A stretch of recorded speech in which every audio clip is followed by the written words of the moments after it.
Vaheguru Ji Ka Khalsa, Vaheguru Ji Ki Fateh.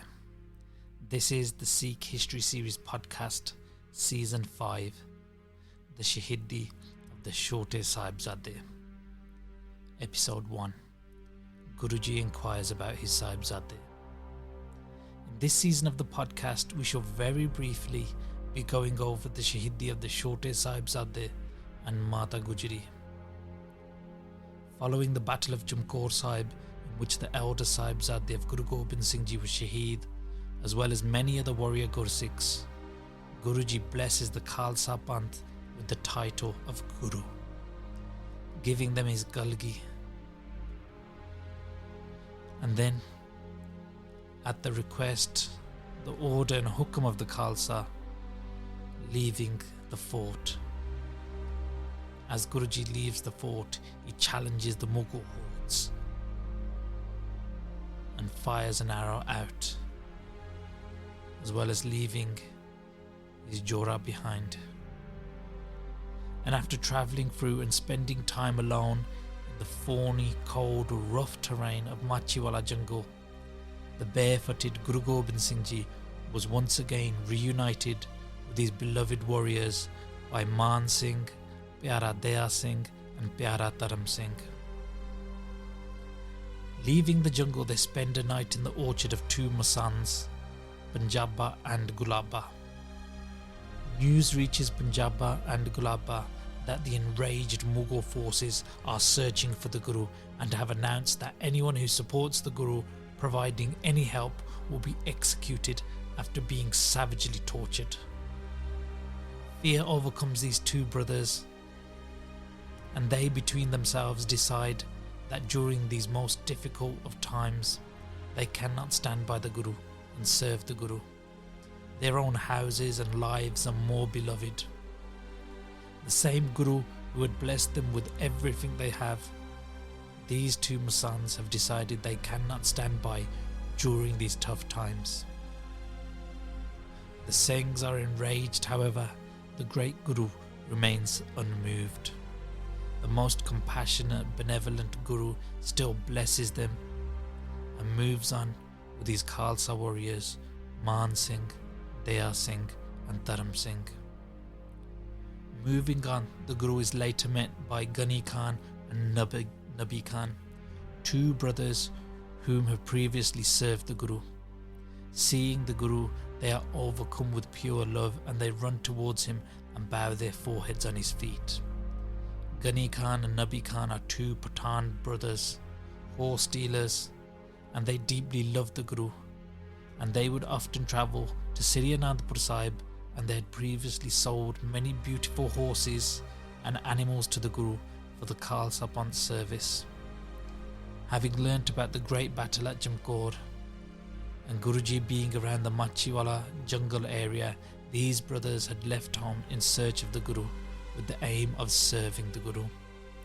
Despite the threats from the Mughal forces not to harbour the Guru, Ghani Khan and Nabi Khan decide their love for the Guru is worth more than life itself, and they beg the Guru to come to their house. Guruji fulfills their request and stays at their home for 2 nights, and during this time the brothers serve the Guru with everything that they have, not sleeping at all and standing guard themselves during the night. Ghani Khan and Nabi Khan gift the Guru with some brand new blue clothing, and Guruji is now carried out of their home and village disguised as Uch Ka Peer, a holy saint of the Uch area. Ghani Khan and Nabi Khan escort the Guru onwards in the journey up to Hairani, a village near Raikot in the Ludhiana district. And here, a group of Sikhs are reunited with the Guru and take over the seva, carrying Guruji on the Palanga, the throne on which Guruji is seated and is held in the 4 corners by different sevadars on their shoulders. And in this way, the Guru, dressed as Uch Ka Peer, is carried, passing through many villages, and as they do, Sikhs, Hindus and Muslims alike come out to greet the Guru. Guruji was happy with the love and respect shown by Ghani Khan and Nabi Khan, and he blesses them greatly, and he gives them a hukamnama which the Guruji writes, "It is my command that Ghani Khan and Nabi Khan are seen as my very own, because they are. They will always have my hand upon their head, and service to them is service to me. It is an order that any Sikh who serves them will always be blessed. And it is this order that I put upon the Khalsa to serve these brothers and always bless them and their families." Guruji, along with his Sikhs, reached Lamme Jatpura village. Here, a local Muslim chief by the name of Rai Kalla, along with his band of warriors, come to serve the Guru. Rai Kalla also has great love and respect for the Guru. Here Guruji sits down, Rai Kalla bowing before the Guru with folded hands, asks the Guruji to be blessed with seva, and it is here that Guruji inquires about his Chote Sahibzade and his mother Mata Gujari Ji. Guruji explains, "My two younger Sahibzade and my elderly mother were separated at Sarsa River, and I have not seen them since. Do the service of finding out what has happened to them. Where have they gone? Find out. Send one of your men towards Sirhind to find out, and do this quickly." Now Guruji is the master of the world and knower of all things. Here Guruji is himself inquiring where the Sahibzade and Mataji could be, and at the same time he is telling them, directing them to go to Sirhind to find out. Accepting this seva, Rai Kalla explains Sirhind is 40 miles from here, and it will take a minimum of a full day to get there, at least one day there and a full day's ride back. The whole mission will take a minimum of 3 days. He says, "I will send Nuramai, a shepherd. He is cunning and intelligent. He travels fast, and he will be able to get there, find out any information, and get back without any arousal or any suspicion. As he will blend in, sending one of my soldiers will raise some eyebrows, and the people there may become suspicious. And at once Nuramai is sent on his mission." And so he sets off. Guruji sits under a tree on his manja sahib. His Singhs sit close, as does Rai Kalla with his men. Sangat from this village and other local villages have also come and are sitting in the congregation. All sitting on the floor before the Guru. Bhai Daya Singh Ji is standing close to the Guru behind, waving a Jor Sahib above the Guru's head. The time is passed in conversation. The Guru and Rai Kalla talk about war and battle. They talk about weaponry, tactics, philosophy and dharam. Many people are coming and bowing their heads before the Guru and joining the congregation. And in this way the time passed, and in the mid-afternoon Guruji asks Rai Kalla, "You sent your guy Nuramai this morning to Sirhind to find out about the Chote Sahibzade. Find out, is he back yet with any news? Quickly inquire about him and find out if he is back yet. You said he travels fast.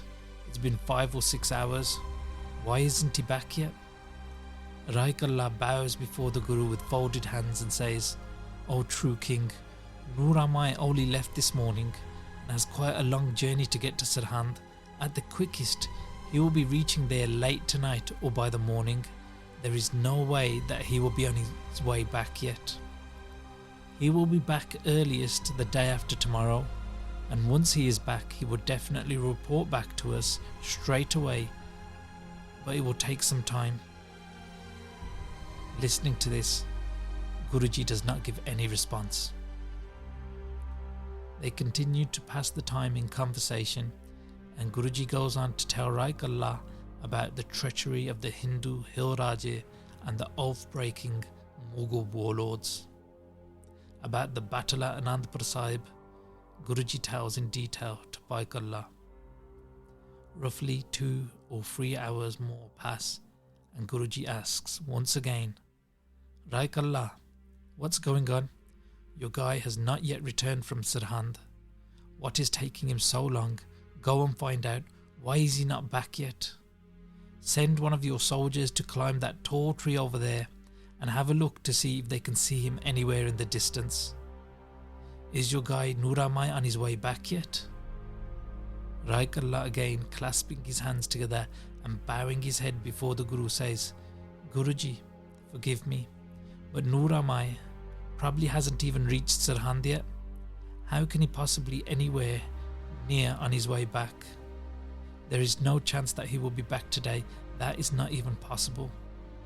There is no point anyone climbing that tree to have a look.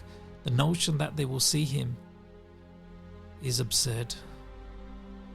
Guruji, on hearing this answer from Raik Allah, again does not give any response. But they go on back to their topic of conversation, speaking about dharam and warfare.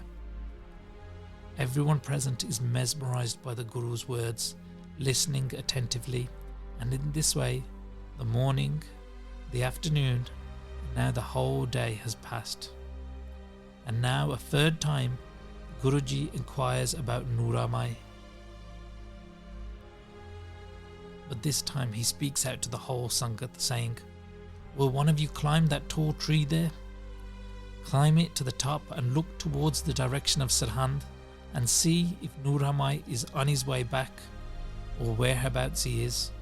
Quickly do this and tell me, is he on his way back or not? Raik Allah, now thinking to himself, the Guru is the all-knowing and God's form himself. 3 times he has requested for someone to look out for Noor Mai, to climb the tall tree and look, and each time we have listened to the request of the great Guru and not acted. What will I lose if I send one of my men up the tree to obey this command and request from the Guru? This is a simple task, and one should always obey the request of the Guru. So now Raik Allah sends one of his men up the tree to have a look out towards Sirhind. One of Raik Allah's soldiers climbs the tall tree. Getting to the top of it, he looks towards the direction of Sirhind. As the soldier is at the top of the tree, he looks, and Guruji shouts to him, instructing him to look attentively to see if Noor Mai is coming or not. The soldier in the tall tree then looks. He focuses in the distance, and then, to his shock, he sees what seems to be Noor Mai on his way back. Staying quiet for a moment, he watches for a minute, and then noticing him coming closer, he confirms this is Noor Mai, and he calls down, letting them know Noor is on his way back from Sirhind. Raik Allah, his army of men, and the Sangat present are shocked to hear this. They talk between themselves that how can this even be? It is a 4 days ride to Sirhind and a 4 days ride back. How is Noor making it back so soon? Plus he is travelling by foot. How is this so? Noor must have returned without making the full journey. But also, how did the Guru know to get someone to climb the tree and look? The Sangat is shocked and amazed. And when Noor returns, he himself later confirms it took multiple days on his journey, travelling there, spending a day there, and then travelling back. You see, time and space are all at the command of the Guru, and they bow in his divine presence. The Guru is timeless and beyond our comprehension and understanding.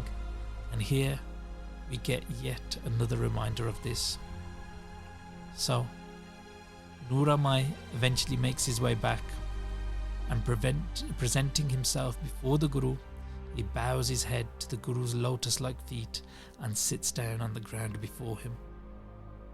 The all-knowing Guru then asks him, So, speak up now and tell me, what news do you have from Sirhind? What is the news of my young Sahibzade and my elderly mother? What have you heard and seen? Tell me of my beloved Sahibzade. Noor at this time is crying. It is a sad cry, one of grief and deep, sad anguish and pain. Guruji, what can I tell you of your young children, the Chote Sahibzade? The evil Bapi tyrants have committed an unspeakable act. Your Sahibzade are Shaheed, They have been killed. The Subah of Sarhand has committed a great sin. It pains me to speak this, my tongue and spirit shake as I talk to you. He is sobbing out uncontrollably. He is deeply saddened and upset. Raik Allah puts his arm on his back and offers some support, telling him, Noora, tell us what happened. Where were the young children of the Guru and exactly what happened to them? Tell us who arrested them, who handed them over to the Mughals, and how were they made Shaheed? Who did this and how? Tell us everything. Raik Allah himself at this point is also crying. On hearing the Shaheedi, the killing of the Chote Sahibzade, and hearing about the death of the Guru's mother, he is shaken. Everyone in the Sangat is totally shocked and feeling this pain. Tears are flowing from their cheeks and their eyes. This is the most sad and painful of times. The emotion at this time cannot be described by words. The whole congregation were waiting since morning for some news, and now in a state of shock, the pain, the anguish, the atmosphere is just thick with emotion. Guru Gobind Singh Ji is the only one sitting without crying, without weeping. And Raik Allah, holding Noora and wiping his tears, instructs him to tell the whole story of exactly what happened in Sarhand to the Guru. Noora Mai now builds up his courage and stands before the Guru and begins to tell the story of what happened to the Chote Sahibzade and Mata Gujari. This brings us to the end of this episode of the podcast. We will continue with this Sakhi in the next episode.